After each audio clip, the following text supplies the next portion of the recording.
നമ്മൾ ഇതിന് മുമ്പത്തെ വീഡിയോയിൽ സീലിംഗ് മൗണ്ട് ആയിട്ടുള്ള മോഷൻ സെൻസറും അതേപോലെ തന്നെ വാൾ മൗണ്ട് ആയിട്ടുള്ള മോഷൻ സെൻസറും കണ്ടിരുന്നു. ഈ രണ്ട് ടൈപ്പ് അല്ലാതെ വേറൊരു സംഭവമുണ്ട്. ഇത് ഹൈഡ് ചെയ്ത് പോകാൻ പറ്റുന്ന ടൈപ്പിലുള്ള മോഷൻ സെൻസറാണ്. ഈ മോഷൻ സെൻസറിൻ്റെ പ്രത്യേകത എന്ന് പറഞ്ഞു കഴിഞ്ഞാൽ ഫോൾ സീലിംഗ് ചെയ്യുന്ന സ്ഥലത്താണ് ഈ ടൈപ്പ് ഓഫ് മോഷൻ സെൻസർ വെക്കാൻ പറ്റുക. അപ്പോൾ ഈ ടൈപ്പ് ഓഫ് മോഷൻ സെൻസർ വളരെ ചെറുതാണ്. ഇത് നമുക്ക് സീലിങ്ങിന് അകത്ത് തന്നെ കൊടുക്കാൻ പറ്റും. അപ്പോൾ ഈ മോഷൻ സെൻസർ നമ്മൾ ലൈറ്റ് ലോഡുമായി കണക്ട് ചെയ്തതിന് ശേഷം ഈ സെൻസർ സീലിങ്ങിനകത്തിട്ടിട്ട് വീണ്ടും ലൈറ്റ് തിരിച്ച് ക്ലോസ് ചെയ്യുകയാണ് ചെയ്യുക. ഇതിനകത്ത് 3 ബട്ടൺ ഉണ്ട്. ഒന്ന് ടൈമാണ്, പിന്നൊന്ന് ലെക്സ് ആണ്, പിന്നൊന്ന് സെൻസിറ്റിവിറ്റിയാണ്.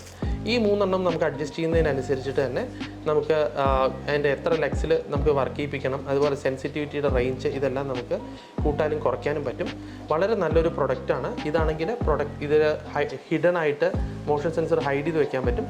ഇതിനുള്ള ആകെ ഒരു ഡ്രോബാക്ക് എന്ന് പറഞ്ഞു കഴിഞ്ഞാൽ എന്തെങ്കിലും ലൈറ്റ് കേടുവരികയാണെങ്കിൽ നമുക്ക് ഈ സാധനം അഴിച്ചു മാറ്റിയിട്ട് വേണം നമുക്ക് ഈ മോഷൻ സെൻസറിലേക്ക് ആക്സസ് കിട്ടാൻ.